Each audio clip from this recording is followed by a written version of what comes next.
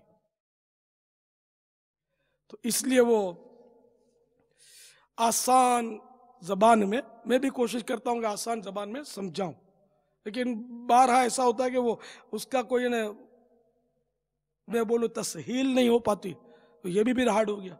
اس لفظ کا آسان کرنا نہیں ہو پاتا، بعض اوقات کچھ سوچنا نہیں پڑتا کہ اس کا آسان ایسا آسان بھی ایسا ہو نا کہ جو درست بھی ہو، یعنی رونگ نمبر لگ جائے. تو اس لیے وہ جتنا ہو سکے آسان کر کے بیان کیا جائے، جبکہ مقصود اصلاح ہے اور اپنی علمیت کی دھاک بٹھانی ہے. تو پھر وہ دھڑا دھڑ آدمی بولتا چلا جائے اور پبلک نعرے لگاتی جائے، پلے کچھ بھی نہ پڑے. تو عام طور پہ نعرے لگتے ہیں نا، وہ آواز کی اتار چڑھاؤ پر لگتے ہیں. وہ کیا بولا وہ اتنے نہیں سمجھ پڑتی. یا شعر پڑھتا ہے زوردار تو پھر نعرہ لگتا ہے، یہ شعر پڑھتا ہے، یہ شعر تھوڑی پلے پڑتا ہے. اب مولانا کے معنی پتہ نہیں تو وہ اشعار کے معنی پتہ ہے، جو جھوم رہا ہے اور نعرے لگا رہا ہے. بڑا مشکل کام ہے نا. تو اس لیے وہ اشعار تو چلو اب جیسے ہیں وہی رہیں گے، لیکن کم از کم ہم بیان جو کرتے ہیں، ہمارے مبلغین جو زیادہ پڑھے ہوئے یا عربی دان ہیں، ان کو چاہیے کہ وہ میرے آقا کی اس دکھیاری امت کو آسان لفظوں میں سمجھانے کی کوشش کیا کریں، تاکہ ان کی بہتر سے بہتر رہنمائی ہو سکے. اب جو ہارڈ الفاظ میں بولتا ہے یہ برا نہیں ہے، نعوذ باللہ. میں تو سمجھا رہا ہوں، میں اپنوں کو سمجھا رہا ہوں. اب یہ کہ اس سے علماء ہوتے جو آسان کر نہیں پاتے، نہیں مطلب وہ ایک عادت بنی ہوتی ہے، نہیں کر پاتے. خود فتح رضویہ شریف کی زبان جو ہے اردو اعلیٰ حضرت کی اتنی ہارڈ ہے کہ علماء بھی، کئی علماء نہیں سمجھ پاتے، بڑے بڑے مفتی بعض اوقات نہیں سمجھ پاتے کہ اس کا مطلب کیا ہے اعلیٰ حضرت کی اس عبارت کا. نہ پڑھیں پھر بابا. پڑھنا چاہیے. میں ایک بات بولتا ہوں کہ نہیں، بعض عبارتیں سمجھ میں نہیں آتی، جو نہیں سمجھ میں علماء سے پوچھ لے، یہ کرے، پڑھے ضرور. باہر شریعت ہے، اس کی بھی مطلب بہت اصطلاحات ہیں. اب یہ ضرورت ہے اس کی. اگر یہ نہ لکھتے تو پھر ظاہر ہے کہ وہ ہارڈ نہ لکھتے. تو پھر یہ انہوں نے لکھا ہے کہ میں نے آسان لکھنے کی کوشش کی، صدر شریعت نے لکھا ہے، لیکن یہ کہ یہ علم دین ہے، تو ہر بات ہر ایک کی سمجھ میں آ جائے ضروری تو نہیں ہے. سیکھنے سے آتا ہے. ہاں، تو یہ کہ علماء سے رجوع کرے جو نہ سمجھ میں. اس طرح کیا وہ ہے نا، پیشے لفظ میں لکھا ہے صدر الشریعہ رحمۃ اللہ تعالیٰ علیہ نے. تو جس کو جذبہ ہوتا ہے سیکھ لیتا ہے.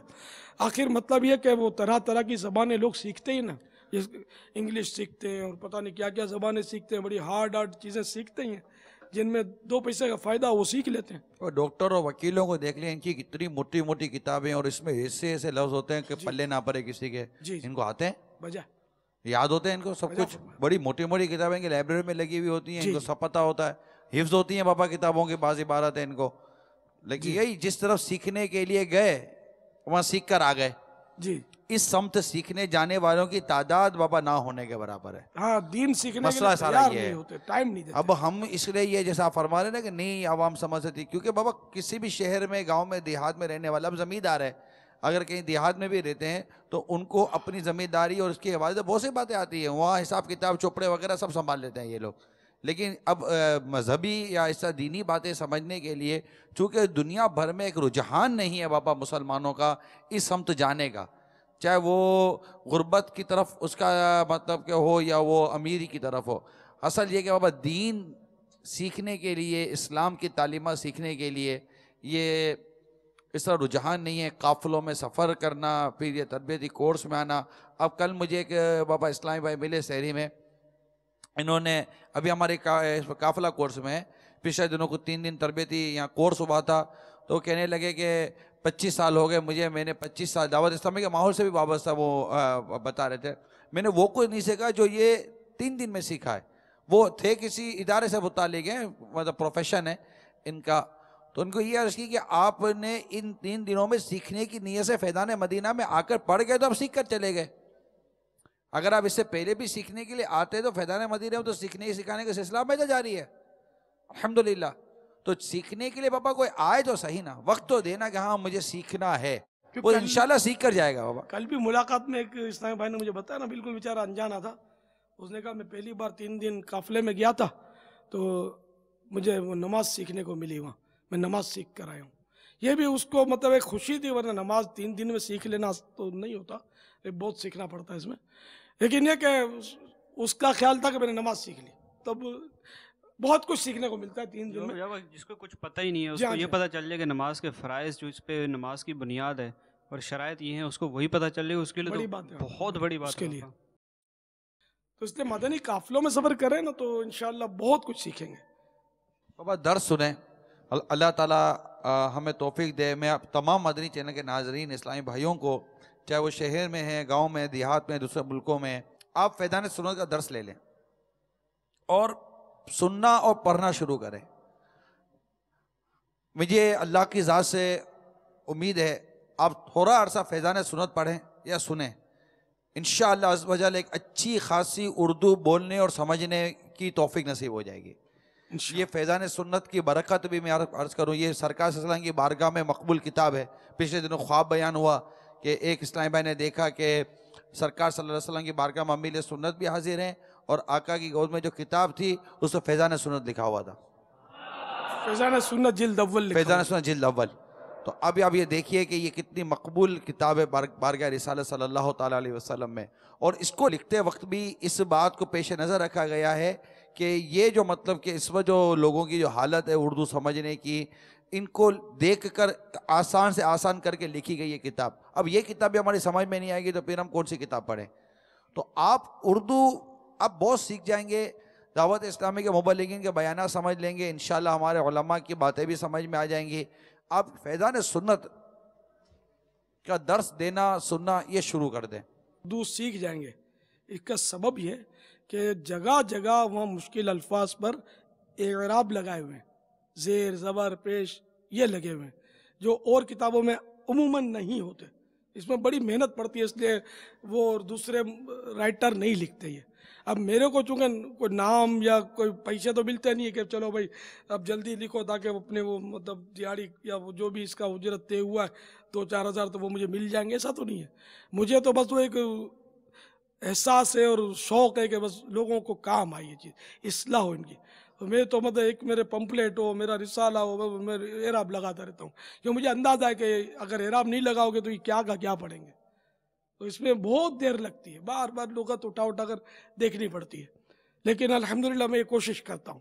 پھر بھی غلط اعراب بھی لگ جاتے ہوتے ہیں، تو ہوتا ہے غلطیاں تو پھر بھی رہ جاتی ہیں، لیکن یہ کہ میری بھرپور کوشش ہوتی ہے. تو اس طرح مطلب یہ کہ آپ اس فیضان سنت کو پڑھو گے نا غور سے تو انشاءاللہ آپ کے اردو کے تلفظ درست ہوں گے، اردو زبان آپ کی اور مضبوط ہو جائے گی انشاءاللہ جل جلالہ.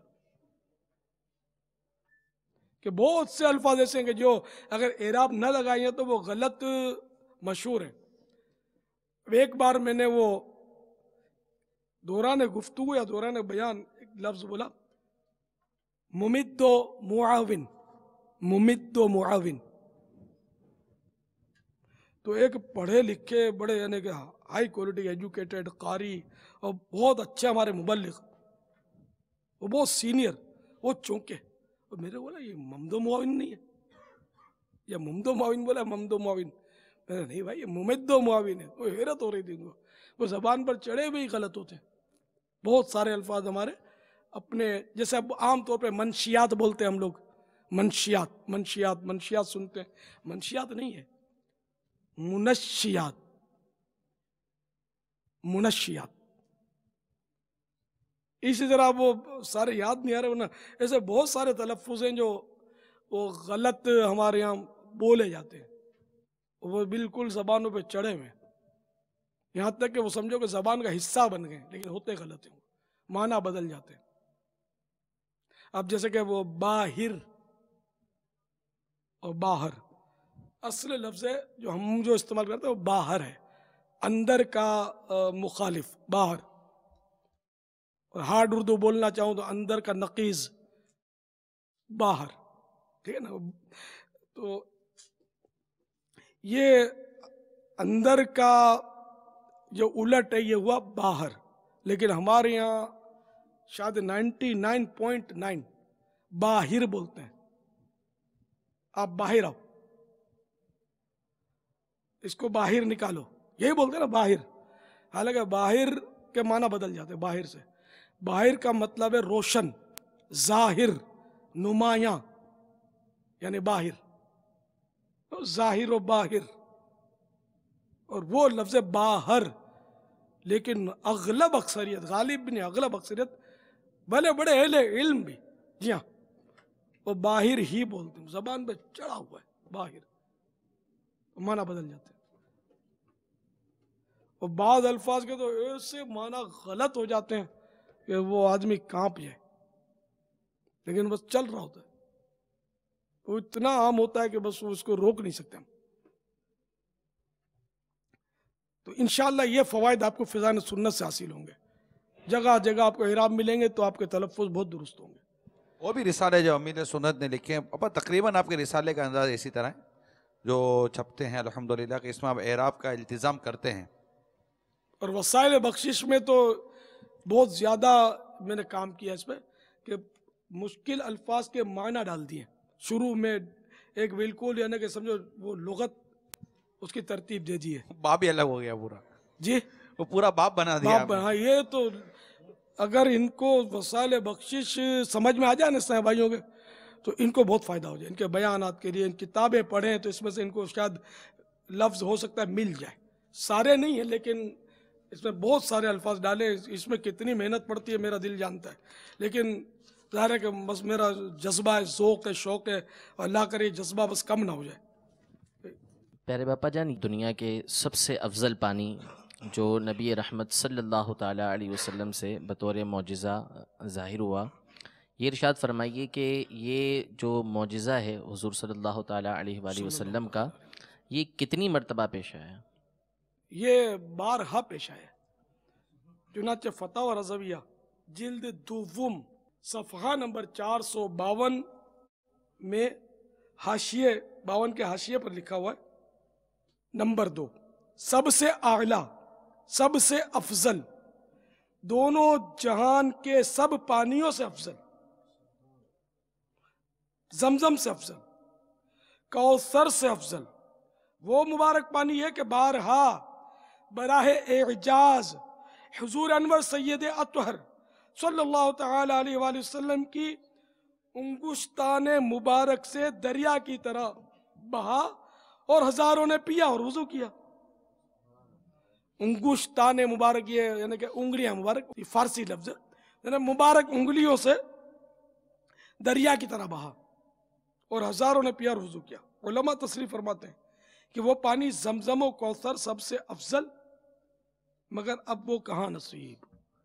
اعلیٰ حضرت فرماتے ہیں، آگے بھی کچھ تھوڑی سی عبارت ہے، اس کے بعد لکھا ہے 12، پھر لکھا ہے من ہو 12 من ہو غفر لہو۔ تو یہ 12 من ہو غفر لہو جانتے کیا ہوتا ہے؟ کس کس کو پتا ہے؟ یہ کتابوں میں لکھا ہوتا ہے، میرے خیال ہے بہت سارے اس کو 12 منہ پڑھتے ہوں گے، دیکھ کر مطلب 12 منہ، میں نے مطلب 12 من ہو پڑھ دیا تو چلو کوئی بات نہیں۔ تو 12 من ہو کے معنی کون کون جانتا ہے؟ ہاتھ کھڑا کرے۔ یہ مدنی ہوں گے شاید، باقی عوام مشکل جانے اس کو۔ پیچھے سے کوئی ہاتھ اٹھا رہا ہے؟ پیچھے بھی اجازت ہے ہاتھ اٹھانے کی؟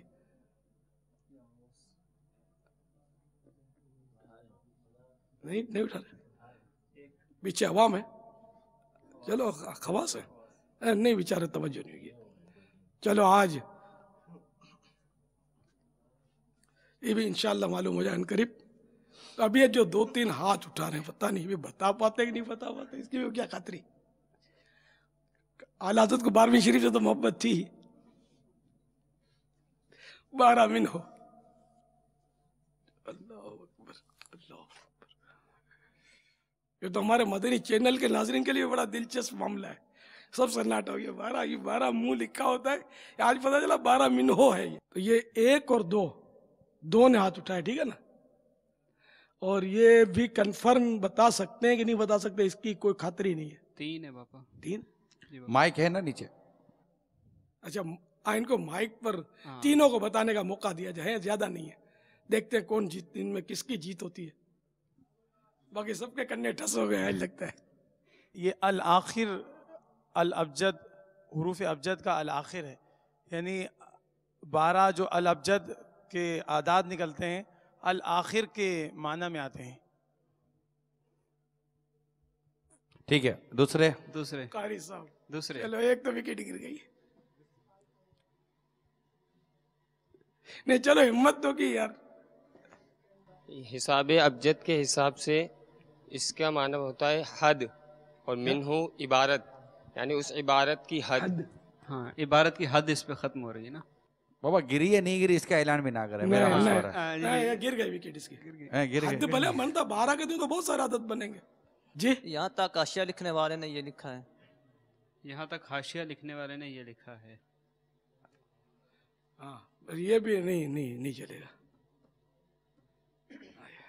بازو میں بجی ہے نا پیچھے والوں کی لاج رکھوں. یہ بڑے صاحب لوگ ہیں ہمارے شخصیات ہیں. اسی لیے میں مطلب بہت کڑتا رہتا ہوں کہ سب کو مدنی مذاکروں میں آنا چاہیے. یہ آپ کو انشاءاللہ یہاں وہ سیکھنے کو ملے گا جو آپ کے کورس میں سیکھنے کو نہیں ملتا. فتاوی رضویہ سیکھ رہے ہیں الحمدللہ. دعوت اسلامی سیکھنے کو ملتی ہے اس میں. الحمدللہ. آج انشاءاللہ 12 مہینوں سیکھیں گے. یہ ہر کتاب میں پڑھتے ہیں. آج پتہ چلے گا کسی کو اصل وہ کسی کو پوچھا ہی نہیں ہوگا نا. میں بتا دوں میں اس کی حکمت بھی عرض کرنے کی کوشش کروں گا, اس کے معنی بھی عرض کرنے کی کوشش کروں گا. یہ آگے والے اگر مجھے کوئی مدنی فیس دیں تو میں یار مان تو ہاتھ میں آئے ہو یار, اب میرے کو کوئی مدنی فیس دو تو میں آپ کو انشاءاللہ معنی بتاؤں گا, اس کی حکمت بتاؤں گا, غفیر لہو کے معنی بھی ساتھ میں بتا دوں گا انشاءاللہ. میں امید کرتا ہوں میں جو بولوں گا نا انشاءاللہ یہ اوکے کر دیں گے, مجھے امید ہے, یا پھر اس کا متبادل مجھے دے دیں گے. تو کسوٹی پر میں تو آیا بھی نہیں ہوں, کسوٹی پر تو آپ لوگ آئے ہوئے. ہاں مجھے کوئی ہر مدنی فیس دو. دیکھو آج آپ کی زندگی کا اہم ترین مطلب ہے کہ عقدہ حل ہو رہا ہے. 12 منہ کا 12 منہو بن گیا ہے, اور انشاءاللہ اس کے معنی بھی عنقریب آپ کو بتائے جا رہے ہیں. میرا خیال ہے کہ مدنی چینل کے ناظرین بھی دلچسپی سے دیکھ رہے ہوں گے آج. سبحان اللہ. بس تو انہی کو بتائیں, پھر ان کو الگ جمع کر کے کوئی ترکیب کر لو. اگر 12 اسلام بھائی 12 دن کے قافلے کے لیے تیار ہو جائیں تو پھر سب کو اپنے بتا دیتے ہیں انشاءاللہ. تو کب محرم ہی میں یا 12 دن انشاءاللہ, اور 12 ہو گئے الحمدللہ. تشریف رکھیے. اچھا اب مزید کسی کو محروم نہ کیا جائے, تو اپنے یہ جتنے بیٹھے ان میں سے 92% اسی محرم میں اگر 3 دن کے سفر کی نیت کر لیں. اب جو میں نے سمجھا ہے وہ اگر کسی کو درست معلوم ہو تو میری رہنمائی کر دینا. یہ رہنما میرے بیٹھے میں دائیں طرف, تو انشاءاللہ یہ رہنمائی کریں گے جو میں سمجھاؤں. یہ جو لکھا جاتا ہے نا 12 منہو, یہ کتاب کا رائٹر خود لکھتا ہے نا, یہ تبھی 12 منہو لکھے گا, ورنہ 12 منہو دوسرا کوئی حاشیہ لکھے گا نا تو وہ اس کی طرف سے 12 منہو نہیں لکھا جاتا. تو اس کا مطلب یعنی یہ 12 یہ لکھ لیں, جو شوقین ہے وہ لکھ لیں, آپ کو کام دے گا. زادہ زا الف دال لکھ لیں. یہ حروف یعنی کہ علم الابجد کے حساب سے اس کے 12 بنتے ہیں. زادہ منہو یعنی مصنف کی طرف سے اضافہ کیا گیا, یہ اس کے معنی ہے. 12 منہو یعنی مصنف کی طرف سے اضافہ کیا گیا. تو نیچے حاشیہ اگر کسی اور نے لکھا ہے نا تو آپ نے دیکھا ہوگا اہل علم جو حاشیہ لکھتے ہیں وہ اپنا نام لکھتے ہیں. آپ نہیں دیکھا تو آپ دیکھ لینا, کتابوں میں نام لکھا ہوتا ہے.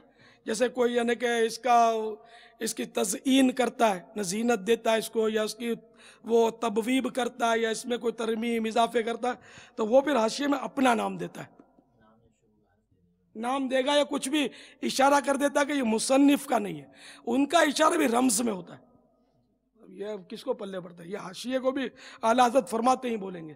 عوام جو ہے نا جس کو 12 مہینوں نہیں بھی لکھا, اگر وہ مترجم بھی لکھتے ہیں, حاشیے میں بریکٹ میں مترجم یہ بھی لکھتے ہیں. جو دوسرا جو لکھتا ہے نا حاشیہ، تو 12 من ہو صرف وہی لکھے گا جو اس کا مصنف ہے، تو یہ مصنف ہی کی عبارت ہے. تو یہ جو میں نے پڑھی نا، یہ اعلیٰ حضرت فرماتے ہیں، یہ درست تھا. تو اعلیٰ حضرت ہی نے یہ فرمایا ہے، اگرچہ حاشیے میں فرمایا تو پورا ہو گیا جیسے، یا بعد میں آپ نے اس میں لکھ چکے، اب یاد آیا یاد شریف میں، یا کسی نے توجہ دلائی تو آپ نے وہ اس میں حاشیے میں اضافہ کر دیا. بعض اوقات قصدن بھی حاشیے میں اضافہ کیا جاتا ہے کہ عبارت اگر حاشیے میں لکھ دی جائے تو وہ عبارت مطلب یعنی کہ خلط ملط ہو جاتی ہے. بعض اوقات عبارت کو خلط ملط ہونے سے بچانے کے لیے قصدن بھی مصنف جو ہے نا وہ حاشیے کا اشارہ دے کر کچھ باتیں حاشیے میں لکھ دیتا ہے، اور پھر وہ 12 منہ لکھتا ہے. یا تو بھول گیا تھا اس لیے لکھ دے گا، یا مطلب یہ کہ ضرورتاً کہ یہ الگ ہے لیکن اس کی ذرا توضیح ہو جائے، وضاحت ہو جائے، تو وہ حاشیے میں لکھ دیتا ہے. تو یہ 12 منہ مصنف لکھتا ہے کہ مصنف اس کے یعنی کہ اس کا مفہوم یہی ہے کہ مصنف کی طرف سے اضافہ کیا گیا. اچھا، غفر لہو، اس کی مغفرت کی جائے، یعنی مصنف بخشا جائے، یہ اپنے لیے دعا مانگی ہے. 12 منہ غفر لہو کے معنی یہ ہے کہ مصنف کی طرف سے اضافہ کیا گیا، اللہ تعالی مصنف کی مغفرت فرمائے. یہ جملہ لکھ لیجئے، یہ وہ علمی نکتہ انشاءاللہ جو آپ کو عمر بھر کام آئے گا انشاءاللہ. اب 12 منہ ختم ہو گئے، ٹھیک ہے نا، 12 منہ ہو گیا. بھائی اگر غلط بولا تو ہر کوئی میری اصلاح کر دو. یہی معنی ہے نا، الحمدللہ. یہ مفہوم کھلا کر کے بیان کیا. واللہ تعالی اعلم ورسولہ اعلم عز وجل وصلی اللہ تعالی علیہ وآلہ وسلم. صلو علی الحبیب صلی اللہ تعالی علی محمد. یہ ہمارے اسلامی بھائی جو حد جنہوں نے کہا نا، ان کی بھی وہ تصدیق کر رہے ہیں کہ انہوں نے بھی درست جواب دیا. حد، ہاں بھائی صاحب حد، چلو بھائی حد من المصنف، ٹھیک ہے نا. حد والے کو بھی آج ملاقات کی اجازت دے دو. اور باقی جنہوں نے کھڑے ہو کر ہمت کر کے جو بھی غلط سلط جواب دیا، ان کی ملاقات، ٹھیک ہے نا. بیچاروں کو یار ہمت کی اور اتنی ان کی مطلب ان پر ہنسنے کی ضرورت ہی نہیں کسی کو. آپ کہ اگر ان کی ناک کٹی تو آپ کی کون سی بچی؟ کٹی تو سبھی کی، آتا ہی نہیں کسی کو. تو ان کو ملاقات کراؤ تاکہ تھوڑی دل جوئی ہو جائے. تو اس میں ہمت کرنے میں حرج نہیں ہے، کوئی شرعی مسئلہ نہیں تھا، کوئی نہیں جانتا تو گناہ نہیں ملتا اس میں، ٹھیک ہے نا. کوئی ثواب گناہ، ثواب تو چلو اس میں ثواب کی صورت تو ہے اچھی نیت سے، یہ علم ہے یہ. اور دینی کتابوں کو سمجھنے کا ایک یہ بھی سبب ہے کہ یار یہ کس نے حاشیہ لکھا، تو بھائی یہ اعلیٰ حضرت نے لکھا ہے. تو اب میرے کو چونکہ اس کا وہ سیکھ لیا تھا آپ لوگوں سے، علماء سے، تو یہ مجھے مطلب ہے کہ یوں بولنے میں باک نہیں ہوا، وہ نہیں ہوا جھجک، میں نے کہہ دیا اعلیٰ حضرت فرماتے ہیں. ورنہ حاشیے میں یہ نہیں کہہ سکتے کہ اعلیٰ حضرت فرماتے جب تک وہ 12 منہ ہو نہ لکھا ہو. ایک SMS آیا ہے کہ مہمان علماء کم ہیں، لیکن الحمدللہ علماء سے محبت کرنے والے اور راہ خدا عز و جل میں خرچ کرنے والے میمنوں میں بہت ہیں. اس طرح الحمدللہ خوبیاں نہیں ہیں، ایسا کس نے کہا؟ میمن تو بنائی مومن سے، سنا یہی ہے. میمن تو سیدوں کا احترام میمنوں میں بہت ملے گا، خصوصاً 11ویں شریف سب سے زیادہ آپ کو، جتنی برادریاں ہیں نا مسلمانوں، سب سے زیادہ آپ کو میمنوں میں ملے گی. 11ویں شریف، غوث پاک کی محبت، ولیوں کی محبت، مزارات اولیاء کی محبت، نفلی روزے آپ کو میمنوں میں سب سے زیادہ ملیں گے، عورتوں میں خاص کر حصہ بہنوں میں. خوبیاں نہیں ایسا نہیں ہے، لیکن عالم ہونا یہ خوبیوں کا سردار ہے نا. عالم ہمارے میں کم ہے، میمنوں میں عالم دین یہ بہت بڑی بات ہے. 1000 عبادت گزار جو عالم نہیں وہ ایک طرف، اور جو عالم ہے وہ ان 1000 عبادت گزاروں پر بھی بھاری ہے. ایک عالم واقعی ہو، عالم دین ہو، حق عالم حق، اہل سنی عالم دین اور اہل حق، یہ بہت اس کی فضیلت ہے. میں 1000 کہوں، لاکھ کہوں تب بھی لاکھ عبادت گزاروں سے بھی وہی بڑھے گا عالم دین. عالم ہوتا ہے، جبھی تو کہا جاتا موت العالم موت العالم، یعنی عالم کی موت جو ہے وہ عالم یعنی دنیا کی موت ہے. عالم گویا پورے عالم کی روح ہوتا ہے، روح ہو عالم. عالم کہلاتا نہ ہو، عالم ہو. کہلانے والے بہت ملیں گے. درس نظامی کر لیا تو خوش فہمی ہوتی ہے کہ عالم بن گئے. عالم کے معنی بھی پوچھ لو تو شاید نہ بتا سکیں. ہر درس نظامی والا عالم نہیں بنتا. جو توجہ سے پڑھے پھر مطالعہ کرے، اور بہت دیر لگتی ہے. عالم نہ درس نظامی شرط ہے اس میں. عالم ہوتا ہے، درس نظامی ہوتا ہے. تو اللہ ہم کو عالم دین بنائے، آمین. عالم دین کا شیدائی بنائے، آمین. ان کا احترام کرنے والا بنائے، قدردان بنائے. واللہ تعالی اعلم ورسولہ اعلم عز وجل وصلی اللہ تعالی علیہ وآلہ وسلم. صلو علی الحبیب صلی اللہ تعالی علیہ وسلم. مدنی مذاکرہ ہے شریعت کا خزینہ، اخلاق کا، تہذیب کا، طریقت کا خزینہ. مدنی مذاکرہ ہے، مدنی مذاکرہ، مدنی مذاکرہ ہے، مدنی مذاکرہ.